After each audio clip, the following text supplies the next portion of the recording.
Hi, everybody. I'm Brittany Lewis, a breaking news reporter here at Forbes. Joining me now is politics reporter Sara Dorn. Sara, thanks for coming on. Hi, Brittany. Thank you for having me. Ahead of Monday's White House Easter egg roll, President Joe Biden made comments regarding a 2024 run. What can you tell us about it? So these were President Joe Biden's most significant comments to date regarding a 2024 candidacy coming from him himself.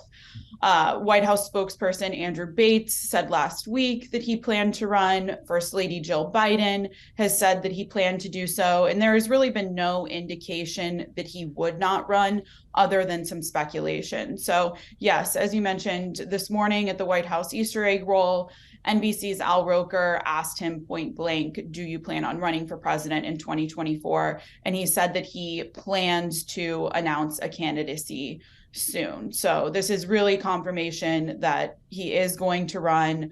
It puts to rest a lot of speculation and rumors that he might, but it also gives, his campaign time to build momentum surrounding this statement and really craft a formal campaign strategy and build out his campaign team, determine a headquarters, which is likely to be somewhere in Philadelphia or Delaware, before he formally announces a run. And it's kind of par for the course. We see candidates, tease a run or say that they're planning on doing so before they formally announce. Can you dive a little deeper into the verbiage here? So, why would he say, I plan on running, but we're not prepared to announce it yet?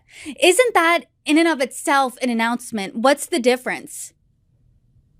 He didn't say that I am running for president. And when he does do that, there will likely be, some invitation or announcement that is put out saying that Biden has a major announcement coming up that will be, surrounding some sort of major policy speech. It will be an event. So he would never announce that he is running for president, nor would any candidate really. On that kind of like a casual note, just in an interview at the White House Easter egg roll. But again, as I mentioned, he has yet to determine a campaign manager, determine where his headquarters will be. And I've been reading a lot today that Biden is reportedly kind of slow to make these decisions. So it's not entirely surprising that he is slow walking this, but it does put to rest a lot of speculation that he will not run. Yeah, if he were to make that announcement today, Al Roker would definitely be the luckiest journalist in this country. But as you said, First Lady Jill Biden, as well as White House spokesperson Andrew Bates, both said that Joe Biden was prepping to run. Kamala Harris told NBC News in February that she intends to run with Biden in 2024. Why was there this question of if Biden was going to run for re-election then? Quite frankly, a lot of it is about his age. At 80 years old, he would be 81 by the time the general election came in November of next year. He is the oldest president in U.S. history. And a lot of Democrats, and even Biden himself, have, expressed this need for a new generation of leaders in the party. However, a lot of Democrats were also taking a wait and see approach ahead of the midterms, and Democrats did perform better than expected. They maintained control of their Senate majority. They left Republicans with a slimmer than expected majority in the House. So I feel like that really solidified Biden's prospects of, again, being the Democratic nominee in 2024. And then, there's everything that's unfolding with former President Trump as well, just regarding the Manhattan DA's investigation against him, the various DOJ probes, the Fulton County, Georgia District Attorney's investigation into his efforts to overturn the election results in the state. So I think that there was a lot that the Biden administration was waiting to see how things could play out. They passed some major legislation last year in terms of the economy and, the job creation numbers that we've seen coming out in recent months. I think also, helped solidify his candidacy next year as did successful efforts to tame gas prices, and inflation is still obviously an issue, but the Biden administration has credited itself for successfully tamping down on that as well. So I think a lot of the economic concerns have quelled a little bit, and it's allowing him to announce a candidacy on stronger footing, when, as last year, just all of those things combined created a lot of speculation about whether it would be a good idea for him to run, given Americans feelings surrounding those issues. I know that President Biden today didn't say if Kamala Harris was going to be his running mate, but back in February, she did tell NBC News that she was intending to run with him as vice president. But reports have come out ever since this presidency began that there have been tensions between Vice President Kamala Harris and President Joe Biden. Is there any indication that she is running with him for re-election?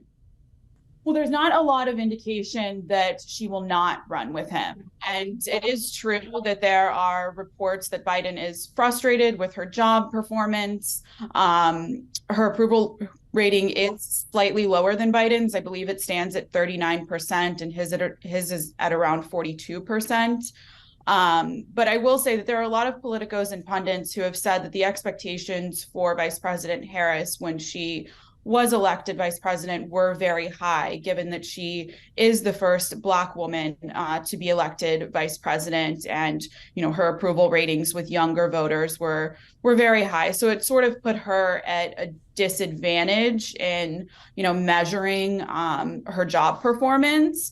But another indication that she will join Biden on the ticket is she's been very active in recent weeks. She visited Africa last week, where she was widely praised and welcomed by leaders in Ghana, Zambia, and Tanzania.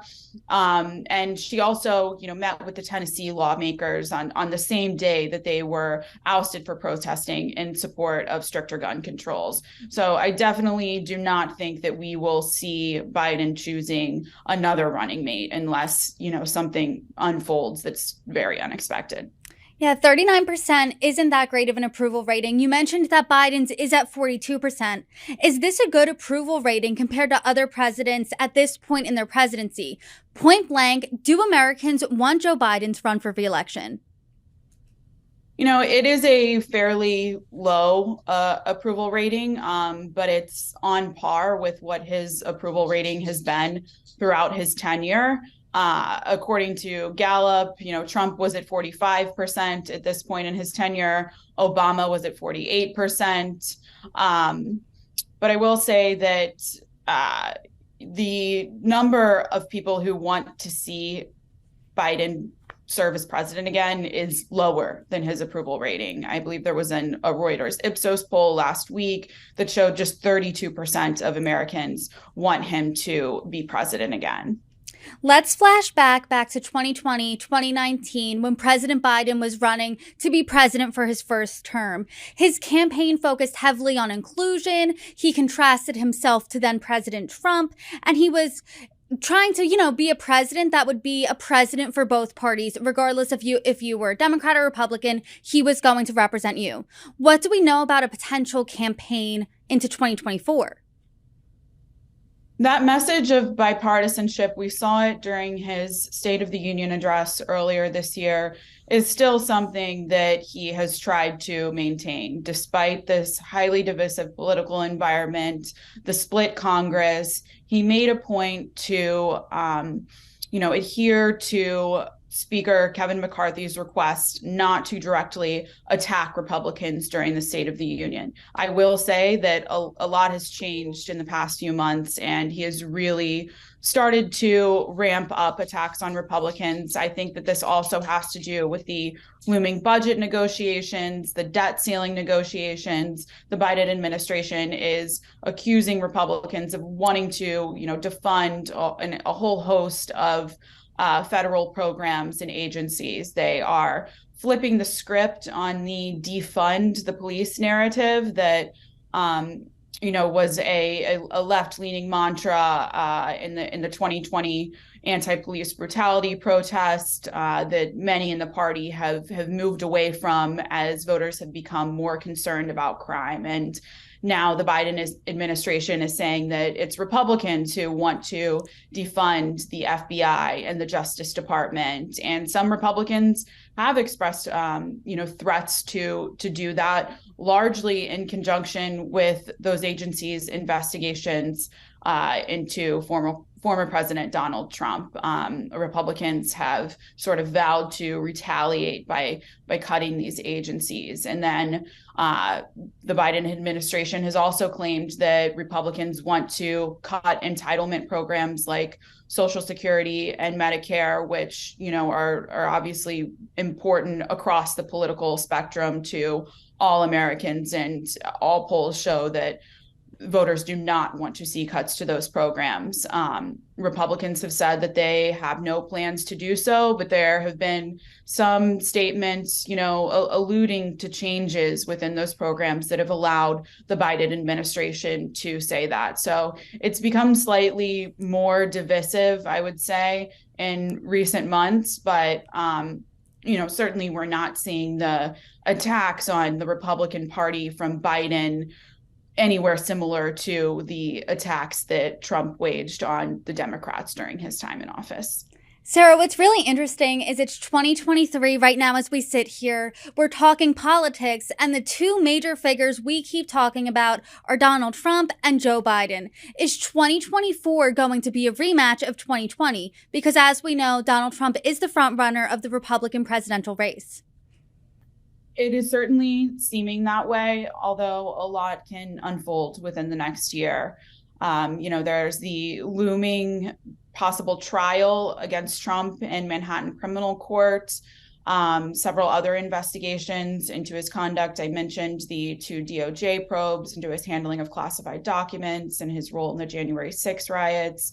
And then in addition, the Fulton County, Georgia investigation into his role in efforts to overturn the election results in the state. So I think that those things could potentially affect, his standing with voters, although he has sought to capitalize on them, and it could go the other direction, and it could help him, as we have sort of seen with this indictment. I mean, every speech, everything that he has said since then is not surrounding policy, but it's casting these investigations as politically motivated and seeking to rally his base, and make it seem like that the Democrats are hijacking the justice system, and that is his main pitch right now. So whether that can carry him through to 2024 and help him sustain the results of these investigations and fight them,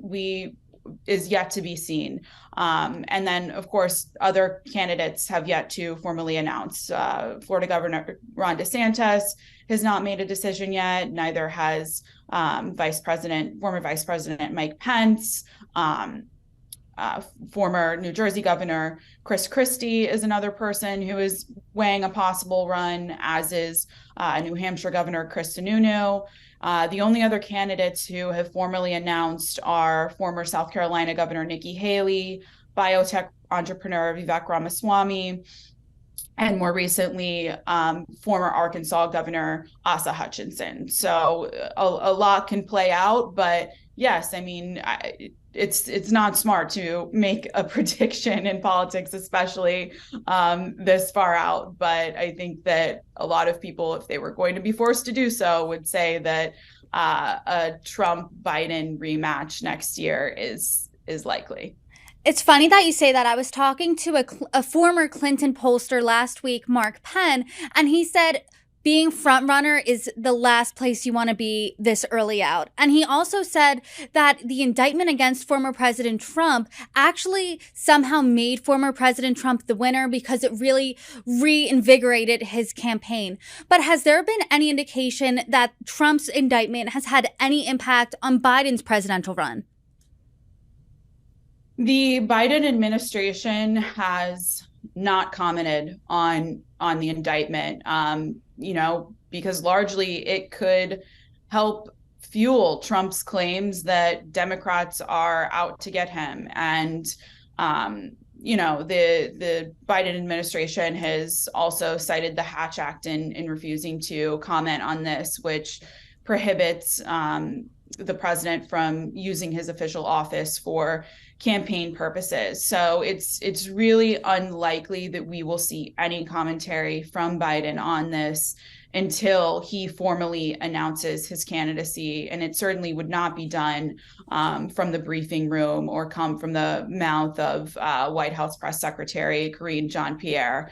But I will say that, it may not be affecting Biden directly, but it is affecting Trump's candidacy, of course, and that it is forcing a lot of his would-be competitors putting them in a predicament and sort of forcing them to jump to his defense in a way. I mean, DeSantis has criticized the investigation. He has not explicitly mentioned Trump's name in doing so, but, that could definitely be characterized as a defense of Donald Trump, which is no position that any competitor wants to be in, defending the person that they're competing against.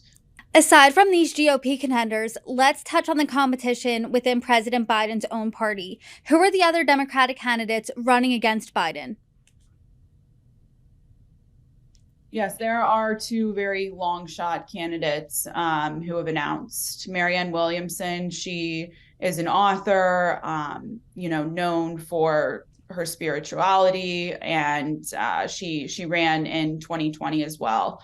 And then more recently, Robert F. Kennedy Jr., who was an environmental lawyer previously, but in recent years, he has aligned himself with the anti-vax movement and has been, highly skeptical of the COVID-19 vaccine. So neither of these candidates are considered serious competitors to Biden.